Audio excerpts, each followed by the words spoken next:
সকালে বিকালে টিফিনের চিন্তা দূর করতেই আজকের আমার এই রেসিপি। যারা এখনো পর্যন্ত সাবস্ক্রাইব করেননি শিউলির হেসেল প্লিজ সাবস্ক্রাইব করুন, সঙ্গে থাকুন আর পাশের বেল আইকন প্রেস করলে আমার সমস্ত রকম ভিডিও আপডেট সবার আগে পৌঁছে যাবে আপনাদের কাছে। আর বৃহস্পতি রবি আমি থাকি দুপুর 2টোর সময় আপনাদের সঙ্গে। চলুন শুরু করব। তার আগে বলি এই রেসিপিটা কিন্তু বানাতে খুব অল্প সময় লাগে আর মাত্র 2টো উপকরণ, ডিম আর ময়দা দিয়েই এটা খুব সহজে কোনো ঝামেলা ছাড়াই বানানো যায়। দেখতেই পাচ্ছেন কতটা সফট হয়েছে, নরম তুলতুলে। এই রেসিপি খেতে সবার মন কাড়বে। তাহলে চলুন শুরু করা যাক আজকের রেসিপি। প্রথমে লাগছে ডিম। তো এখানে আমি ডিম নিয়ে নিচ্ছি। ডিমটা একটা পাত্রে ভেঙে নিলাম। 2টো ডিম নেব আমি। খুব সহজ রেসিপি। এবার এর সঙ্গে আমি মেশাবো নুন ডিমের পরিমাণ অনুযায়ী, কাঁচা লঙ্কা কুচি, যেমন ঝাল খাবেন, তবে ঝাল ঝাল খেতে ভীষণ ভালো লাগে, পেঁয়াজ কুচি, এটা আমি 3টে পেঁয়াজ নিয়েছি, পেঁয়াজ কুচি করেছি সেটা দিলাম, আর নেব সামান্য জল। এই জলটা দিচ্ছি এই কারণে, 2টো ডিম দেওয়ার পরে এই জলটা দিলে ডিমের পরিমাণটা অনেকটা হয়ে যায়, আর না হলে শুধু ডিম দিলে পরিমাণটা কম হয়। তাই একটু পরিমাণ বাড়ানোর জন্য এই টিপসটা আপনারা অবশ্যই ফলো করবেন। যদি ডিম ভাজাও খেতে চান তাহলেও কিন্তু এরকমভাবে ডিমের মধ্যে একটু জল দিয়ে নেবেন, তাহলে বেশ বড় ফোলার ডিম ভাজা হয়ে যাবে। ওটা আলাদা করে রেখে দিলাম ডিমের মিশ্রণটা। এবার ময়দা নিয়েছি, তার সঙ্গে নিলাম নুন স্বাদ অনুযায়ী। আমি আমার পরিবারের 4 জনের জন্য এটা তৈরি করছি। আর দিচ্ছি লঙ্কা গুঁড়ো, লঙ্কা গুঁড়ো যেমন খাবেন আপনি, আমি প্রায় 1 চামচ মতো দিলাম। আর দিলাম বেকিং সোডা 1/2 চামচ দিয়ে খুব ভালো করে আমরা শুকনো উপকরণটা মিশিয়ে নিলাম। আমি ময়দা প্রায় এখানে 2 কাপ থেকে 2.5 কাপ দিয়েছি। আমি 4 জনের জন্য বানাচ্ছি, আপনারা সেভাবে বানিয়ে নেবেন। আর দিচ্ছি জল। জল কিন্তু আমরা একেবারে দেব না, আমি কেমনভাবে দিচ্ছি সেটা আমি দেখিয়ে দেব। কারণ জল যদি পুরোটা একেবারে দিয়ে দিই তাহলে মিশ্রণটা ঠিকমতো হবে না। তো অল্প অল্প করে দেবো আর আস্তে আস্তে করে নাড়তে থাকবো। এটা কিন্তু একদম প্লেন যে ওয়াটার, এটা কোনো গরম জল নয় বা ঠান্ডা জলও নয়, এমনি যে নর্মাল টেম্পারেচারে আমাদের যে জল আমরা খাই আর কি সাধারণত সেই জলই। তো এটা আমি দিচ্ছি অল্প অল্প করে আর মেশাচ্ছি খুব ভালো করে, যাতে কোনো লাম্পস না থাকে, দলা দলা কোনো কিছু পাকিয়ে না থাকে, সেদিকটা লক্ষ্য রাখতে হবে। আর আমরা সেটাও জানি, সেই জন্য আমরা এরকম ভালো করে মিশিয়ে দিলাম। আর একটু জল লাগবে সেই জন্য দিয়ে দিলাম। আর মিশ্রণটা এমন হবে, খুব মোটা হবে না, ঘন হবে না, আমি দেখিয়ে দেবো ঠিক কেমনটা হবে। তবে আপনি একটু পাতলাও করতে পারেন যদি আপনি যে টিফিন রেসিপিটা আমি বানাচ্ছি সেটা পাতলা পাতলা করে খেতে চান। অর্থাৎ আমি মোটা করে করেছি একটু, কারণ একটু মোটা মোটা পেটটা ভরবে এরকমভাবে রেসিপিটা তৈরি করেছি, এরকম টিফিনটা তৈরি করেছি একটু মোটা করে, ওই জন্য ব্যাটারটা গুলেছি। আপনারা যদি একটু পাতলা করেও গোলেন তাতে অসুবিধা নেই। দেখুন ঠিক এরকম গোলার পরে এটা একটু রেস্টে রাখবেন, বেশিক্ষণ না, 5 থেকে 7 মিনিট রেস্টে রাখতে যথেষ্ট। ততক্ষণে আমরা কি করছি, একটা কড়াই ভালো মতো করে গরম করে সাদা তেল দিচ্ছি। খুব বেশি সাদা তেল দেওয়ার দরকার নেই, অল্প তেলে হয়ে যায়, এতটা তেল না দিলেও হয়। তেলটা দিয়ে ব্রাশ করে দিলাম, তেলটা খুব ভালো মতো গরম হবে। আর এখানে কিন্তু একটু চিনি দিয়ে, আমি 1/2 চামচ মতো চিনি দিয়ে এই ময়দার মিশ্রণে গুলিয়ে দিলাম। তো চিনিটা একটু আগে দিতে পারেন, চিনিটা যেন গলে যায় সেদিকটা খেয়াল রাখতে হবে। আমি ভুলে গিয়েছিলাম, সেই জন্য পরে চিনিটা দিলাম। অবশ্যই চিনিটা দিয়ে একটু রেস্টে রাখবেন। আমি হাতা দিয়ে দেখিয়ে দিচ্ছি, দেখুন ঠিক এইরকমই হয়েছে পাতলাটা।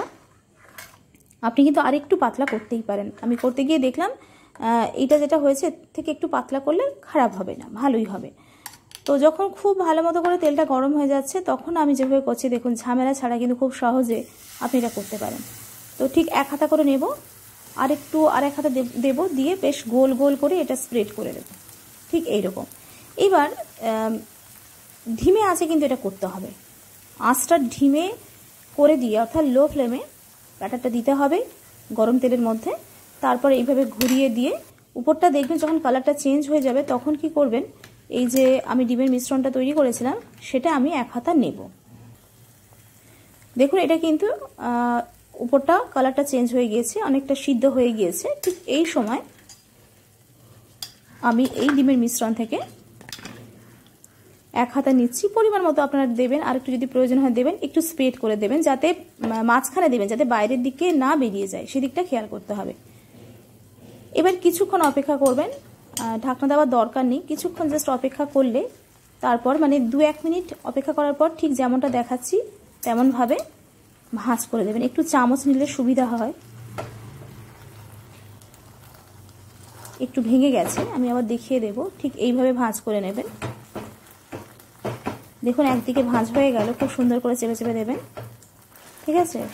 এইবার যেটা করতে হবে, একটু ঘুরিয়ে নিচ্ছি প্রয়োজন মতো, আর একটা দিকে এরকম ভাঁজ করে নিচ্ছি।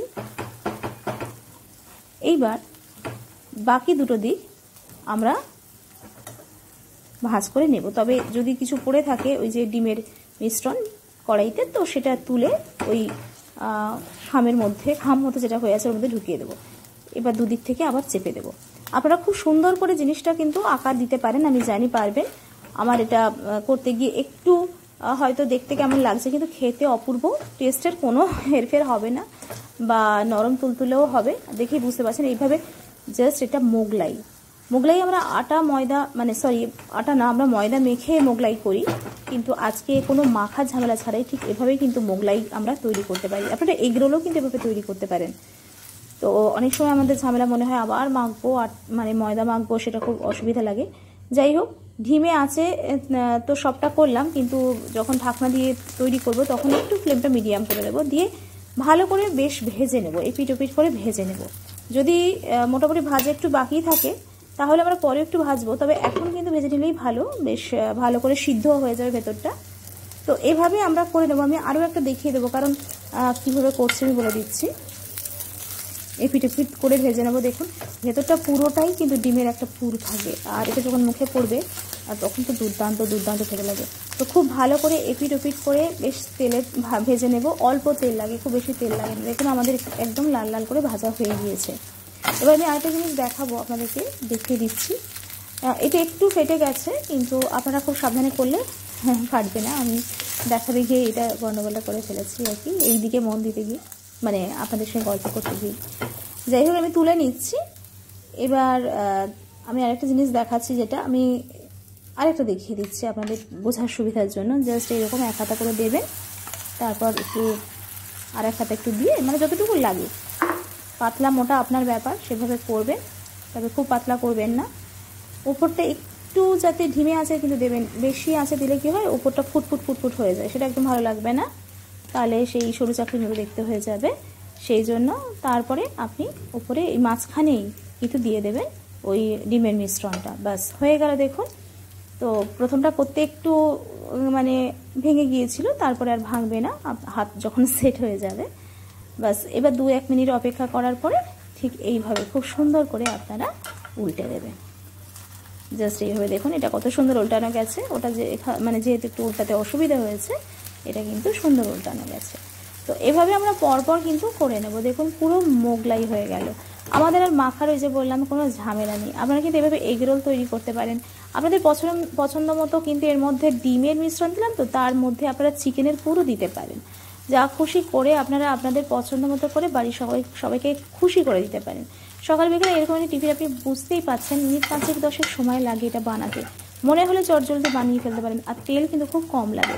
আর তার জন্য মোগলাই পরোটা ভাজতে গেলে অনেকটা তেল লাগে, তো এক্ষেত্রে তেলের পরিমাণ খুব কম লাগে। এবার যদি মনে হয় আরও ভাজা কম হচ্ছে, আপনি একটু একসঙ্গে অনেকগুলো নিয়ে, আমি দেখিয়ে দিলাম যেরকমভাবে, একসঙ্গে অনেকগুলো নিয়ে ভালো করে এপিট ওপিট করে লালচে করে ভেজে নেবেন। যেভাবেই হোক আপনি লালচে করে ভেজে নেবেন। আর দেখুন কতটা সফট হয়েছে জিনিসটা, ভীষণ নরম তুলতুলে হয়েছে। কাসুন্দি আর টমেটো কেচাপ দিয়ে আপনি পরিবেশন করবেন, সবাই খুব খুশি হয়ে যাবে। আমি আপনাদেরকে কেটেও দেখাচ্ছি কতটা সফট হয়েছে। যদি ভালো লাগে আজকের রেসিপি, অবশ্যই ভালো লাগবে আপনাদের, এই রেসিপিটা অবশ্যই বানান। আর ভালো লাগলেই কিন্তু সাবস্ক্রাইব করেন,